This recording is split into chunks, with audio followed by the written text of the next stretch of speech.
बिस्मिल्लाहिर्रहमानिर्रहीम।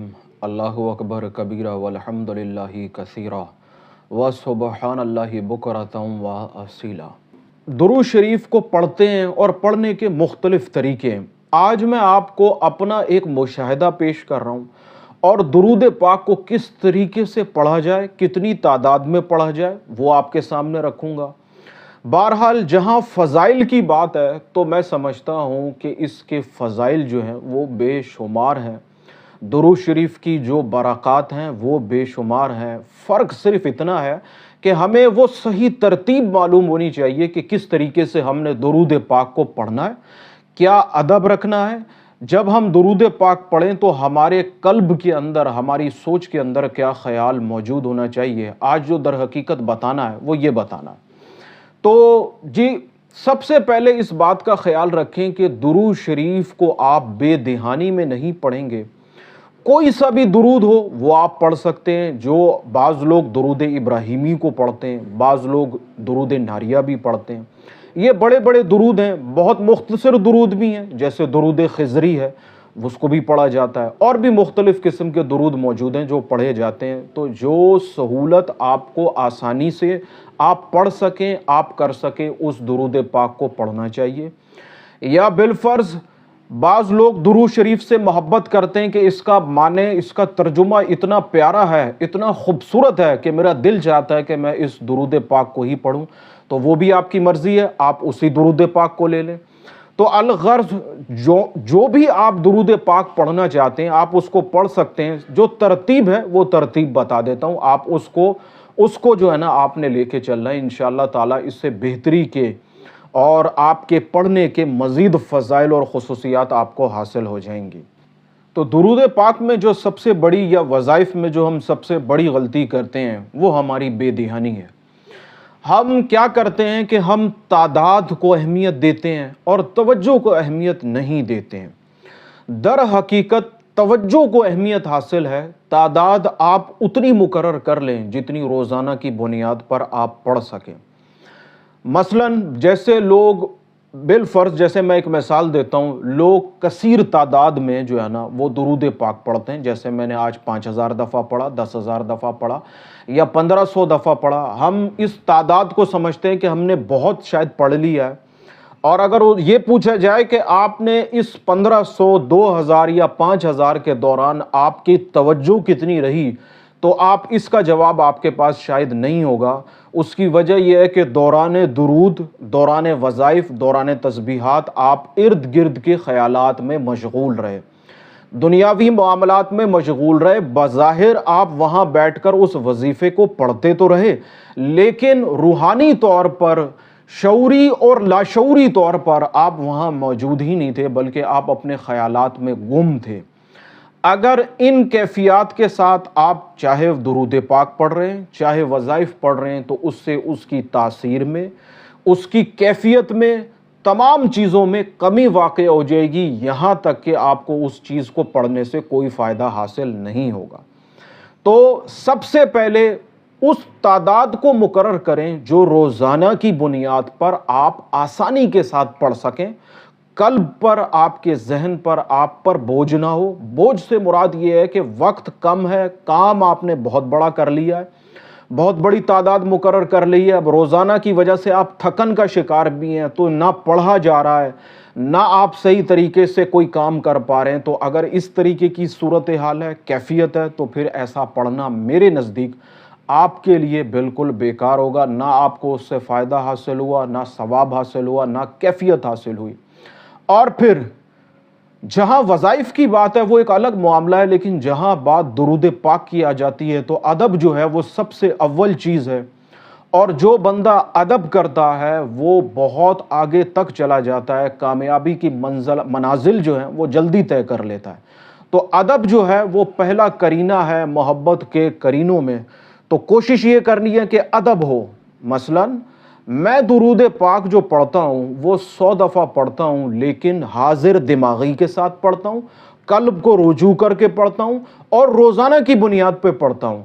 तो ये अमल काबिल कबूल भी है और मकबूल भी है। ऐसा अमल जिसको एक दिन कसीर तादाद में पढ़ लिया, जिस तरह आप फारिग थे, फुर्सत थी, आपके पास मौका था, तो आज आपने कसीर तादाद में पढ़ लिया। अगले दिन क्या हुआ कि आपको उतनी फुर्सत मैसर नहीं आई, आप पर काम का बोझ रहा, तो फिर आप उस तादाद में नहीं पढ़ सके। आज आपने कुछ पढ़ा, कल आपने कुछ पढ़ा, तो इस तरीके से बात बनेगी नहीं। सबसे पहले इस बात का आप ख्याल कर लें कि आप उतनी तादाद को रखें जितना आप रोज़ाना की बुनियाद पर पढ़ सकें। उस तादाद को मुकर्रर करें जिसमें आप हाजिर कल्बी के साथ पढ़ें, आपका कल्ब भी हुजूर की तरफ रुजू करे। ये पहली बुनियादी गलती है। दूसरी बुनियादी गलती क्या है? ये हमारी मजबूरी भी है, मैं इसको गलती तो नहीं कहूँगा, ये हमारी मजबूरी भी है, लेकिन मेरे नज़दीक तरीक़ेकार बेहतर ये है कि आप जगह को मुकर्रर कर लें। जगह मुकर्रर करने का सबसे बड़ा फ़ायदा ये होगा कि आपकी जो कैफ़ियत है रोज़ाना पढ़ने वाली, वो आहिस्ता आहिस्ता बनना शुरू हो जाएगी। मिसाल के तौर पर मैं इधर एक मिसाल दे देता हूँ। मिसाल के तौर पर आपका घर है, आप घर में आज आपने अपने बेडरूम में पढ़ा, कल आपने टीवी लाउंज में पढ़ा, परसों आप छत पे चले गए, आपने वहाँ पढ़ा। हर जगह का अपना एक माहौल होता है, अपनी एक कैफ़ियत होती है। इसी तरीके से वज़ाइफ में भी यही है, मैं इसको तरजीह देता हूँ। और दुरूद शरीफ के हवाले से भी मैं इस बात को तरजीह दूंगा कि आप एक जगह मुकर्रर कर लें, आहिस्ता आहिस्ता दुरूद शरीफ का जो फैज़ है, दुरूद शरीफ पढ़ने की जो बरक़ात हैं, वो आपको मैसर आना शुरू हो जाएंगी और जल्दी मैसर आ जाएंगी। अच्छा, ये जो एक जगह मुकर्रर करने की बात है, ये उन लोगों के लिए है जो इसको कर सकते हैं। अगर बिलफ़र्ज़ आप सफ़र में हैं, आप कहीं बाहर हैं, आप रास्ते में हैं, आप चाह रहे हैं कि मैं दुरूद शरीफ भी पढ़ूं, तो वो एक अलग बात हो जाती है कि आपको मजबूरी है तो आप पढ़ सकते हैं। बहरहाल कोशिश तरीक़ेकार यही कर लें कि आप एक जगह को मुकर्रर कर लें और वहीं बैठ के दुरूद पाक को पढ़ें जो तादाद आपने मुकर्रर की है। दूसरी चीज़ क्या है जो मेरे नज़दीक, जो मैं समझता हूँ, जो मेरे मुशाहिदे में है या जिस पर मैं अमल करता हूँ, वो मैं आपको बता रहा हूँ कि देखिए, जिस तरीके से आपने जगह मुकर्रर कर ली है, तो कोशिश करें कि आप वक्त भी मुकर्रर कर लें। वक्त और जगह की कैद से आपके वजीफे के अंदर या आपके दुरूद पाक पढ़ने के अंदर हज़ार गुना कैफियत पैदा हो जाएंगी। कुदरत ने हर चीज़ के लिए एक वक्त मुकर्रर किया है। इसी तरीके से कुदरत के जितने भी कवानीन इस वक्त चल रहे हैं, कार फरमा हैं, वो वक्त के पाबंद हैं।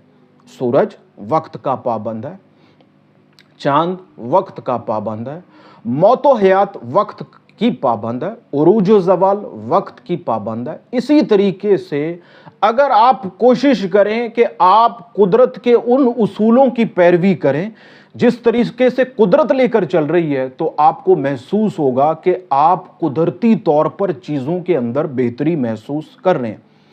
क्यों? कि अब आप उसी सिमत में चल पड़े हैं जिस सिमत में कुदरत का निज़ाम चल रहा है। और अगर आप और कुदरत का निज़ाम हम आहंग हो जाएंगे, एक साथ मिलकर चलेंगे, आप महसूस करेंगे कि कामयाबियां और कामरानियां, खुशनसीबी और बेहतर फैसले आपके साथ होने लगेंगे। आप ज़िंदगी के अंदर कामयाब होना शुरू हो जाएंगे, बशर्ते कि आप कुदरत के उसूलों को समझें। तो मैंने जगह मुकर्रर कर ली, मैंने वक्त को मुकर्रर कर लिया, मैंने तादाद मुकर्रर कर ली और मैं हाजिर कल्बी के साथ वहाँ मौजूद हुआ। अब मैंने दुरूद पाक को पढ़ना शुरू किया। आप यकीन जानिए कि इंशाअल्लाह ताला दुरूद पाक की जो बरक़ात हैं वो आपको हासिल होना शुरू हो जाएंगी। आप खुशबू का इंतज़ाम कर लें, कोशिश ये करें जो लिबास पहने उसको खुशबू लगा लें। खुशबू लगाने से कैफियत बदलती हैं, नेक ख़यालात आते हैं, नेक मखलूक़ात करीब आ जाती हैं। तो दुरूद शरीफ से वाबस्ता जितनी मखलूक़ात हैं वो भी आपके साथ इस विरद में, इस वजीफ़े में शामिल हो जाएंगी और आपको कैफियत महसूस होना शुरू हो जाएगी। और फिर अदब का आलम यह है कि आप ऐसी मुक़द्दस हस्ती की बारगाह में अपना हदिया पेश करने जा रहे हैं जिसको अल्लाह रब्बुल आलमीन ने रहमतल लिल आलमीन कहा। और कुरान के अंदर इस बात की तरफ भी इशारा मौजूद है, मैं मफ़हूम पेश कर रहा हूँ, कि अल्लाह की अतात ही उसके रसूल की अतात है। تو جتنی آپ اطاعت رسول کریں گے اتنی ہی آپ روحانی منازل طے کرتے چلے جائیں گے. آپ کے اندر اور آپ کے ظاہر کے اندر جتنی بھی تبدیلیاں ہیں وہ واقعہ ہونا شروع ہو جائیں گی. جس طریقے سے گناہوں سے دوری، برے خیالات سے دوری، قلبی سکون، روحانی سکون اور اللہ تبارک و تعالیٰ کی طرف رجوع کرنا، یہ ایسی چیزیں ہیں جو آپ کی ذات کے اندر شامل ہو جائیں گی.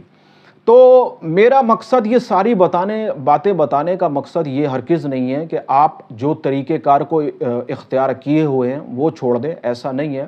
بلکہ یہ وہ چیزیں ہیں جو میں نے آپ کو بتائیں. میں الحمدللہ اسی طریقے سے درود پاک کو پڑھتا ہوں، جگہ مقرر کر کے، وقت مقرر کر کے، تعداد مقرر کر کے، اور کوشش یہی ہوتی ہے کہ میرا قلب جو ہے وہ حضور کی طرف رجوع کرے. میں ان کو قلب کی گہرائیوں سے یاد کروں اور پھر درود پاک پڑھوں تو انشاءاللہ تعالیٰ اس کے بہتر نتائج آپ کو حاصل ہو جائیں گے. تمام وظیفوں کا جو وظیفہ ہے وہ درود پاک ہے. درود پاک سے بڑھ کر کوئی چیز نہیں ہے. اگر بالفرض زندگی کی مصروفیات میں، زندگی کے معاملات میں آپ کے لیے ان باتوں پہ عمل کرنا بہت مشکل ہے تو میں سمجھتا ہوں کہ رات کو جب آپ اپنے بستر پر پہنچ جائیں تو صرف اور صرف 11 دفعہ درود پاک اس نیت سے پڑھ لیا کریں کہ مولا میرے اوپر معاملات ہیں، زندگی کی بے شمار قسم کی ذمہ داریاں ہیں، میں ان چیزوں میں الجھ گیا ہوں، لیکن میرا قلب یہ مجھے کہتا ہے کہ میں درود شریف کو پڑھوں، میں درود شریف کے لیے محفل کو سجاؤں، لیکن میں اس کو کر نہیں پا رہا ہوں. یہی میری کوشش ہے کہ میں سونے لگا ہوں اس نیت کے ساتھ اس درود پاک کو پڑھ رہا ہوں کہ اللہ مجھے درود پاک کو مستقل مزاجی کے ساتھ پڑھنے والا بنا دے.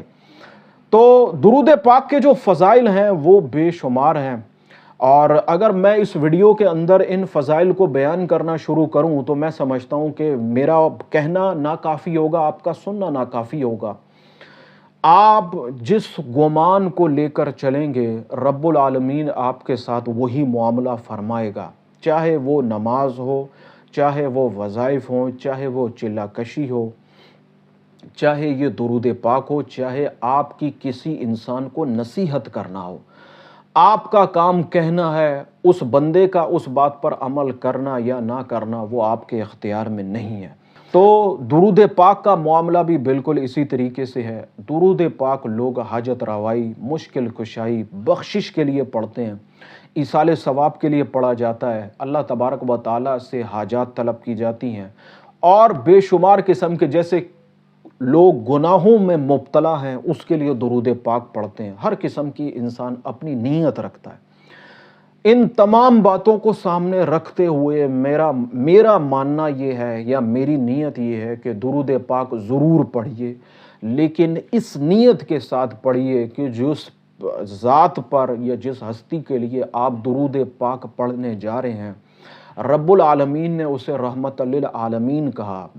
یہ گمان غالب ہے کہ آپ کی جو نیت ہے، آپ کا جو ارادہ ہے وہ بہت چھوٹا ہو سکتا ہے، لیکن اللہ تبارک و تعالیٰ کی ذات جو ہے وہ اس سے کہیں وسیع ہے. تو اللہ تبارک و تعالیٰ سے ہمیشہ بڑا سوال کیا کریں. اپنی بخشش کا سوال، اپنی جنت کا سوال، اپنی ہدایت کا سوال یہ ہر انسان کرتا ہے. اگر آپ نیک اعمال کرتے ہیں، وظائف کرتے ہیں، تسبیحات کرتے ہیں تو کوشش کیجئے کہ اس میں وسعت پیدا کریں، اس کی نیت میں وسعت پیدا کریں. اور اس کی نیت میں وسعت پیدا کرنا کیسے ہوگا کہ اے اللہ میں اپنی ہدایت کا سوال کرتا ہوں، اور میری دعا ہے کہ اے اللہ میرے ذریعے تو دوسروں کو ہدایت عطا فرما. اے اللہ میں اپنی مغفرت کا سوال کرتا ہوں، اور میں تجھ سے یہ دعا کرتا ہوں کہ اللہ مجھے ہزاروں انسانوں کی مغفرت کا ذریعہ بنا. اے اللہ میں تجھ سے تیری طرف رجوع کرتا ہوں، اور یہ دعا کرتا ہوں کہ مولا میری اس دعا کے صدقے ہزاروں انسانوں کو تیری طرف رجوع کروانے والا بن جاؤں، تیری حمد و ثنا سنانے والا بن جاؤں. جو لوگ تجھ سے دور ہیں ان کو تیرے قریب لانے والا بن جاؤں. تو جس نے اپنا سوال کیا ٹھیک ہے، اس کو اس کا جواب ضرور ملے گا، لیکن جس نے اس کی مخلوق کا سوال کیا تو اس کو اس کا اجر بھی ویسا ہی ملے گا. تو اپنے لیے ہر انسان سوچتا ہے، کوشش یہ کیجئے کہ اللہ کی مخلوق کے لیے سوچئے۔ آپ کی ذات سے، آپ کی جان سے، آپ کے مال سے اگر مخلوق خدا کو فائدہ پہنچتا ہے تو میں سمجھتا ہوں یہی زندگی کی اصل کامیابی ہے۔ تو درود پاک اپنی زندگی کا حصہ بنا لیجئے، چاہے وہ 11 دفعہ ہی کیوں نہ ہو، روزانہ کی بنیاد پر آہستہ آہستہ درود پاک کا فیض آپ کو حاصل ہو جائے گا، درود پاک کی برکات آپ کو حاصل ہو جائیں گی، بشرط ہے کہ نیت درست ہو، آپ کا راستہ درست ہو۔ تو درود پاک کی یہ بہت میں نے کوشش کی کہ میں آپ کو وہ بات بتا سکوں جو میرے عمل میں، اور میری ہمیشہ سے بھی یہی کوشش رہتی ہے۔ تو میرا طریقہ کار کیا تھا وہ میں نے آپ کو بتایا، اور اس سے آپ زیارت رسول بھی آپ کو ہو سکتی ہے، حضور کی محبت بھی آپ کے قلب کے اندر پیدا ہو سکتی ہے، اور پھر دوسری ایک بات یہ ہے کہ جس کو اللہ کے رسول سے محبت ہوگی تو لا محالہ اس کو اللہ تبارک و تعالیٰ کی ذات سے بھی محبت ہوگی، اور جس کو اللہ تبارک و تعالیٰ کی ذات سے محبت ہوگی تو لا محالہ اس کے قلب کے اندر حضور کی محبت بھی شامل ہوگی۔ اللہ تبارک و تعالیٰ کی بارگاہ میں بڑی عاجزانہ دعا ہے، اللہ تعالیٰ ان ٹوٹے پھوٹے الفاظوں کو قبول فرمائے، ان ٹوٹے پھوٹے الفاظوں کو پر عمل کرنے کی توفیق عطا فرمائے۔ اللہ مجھے بھی اس سے فائدہ پہنچائے، اور آج جو سننے والے ہیں اللہ تعالیٰ ان سب کو بھی اس کا فائدہ عطا فرمائے۔ مجھ گناہگار کو دعاؤں میں یاد رکھیے گا، آمین ثم آمین۔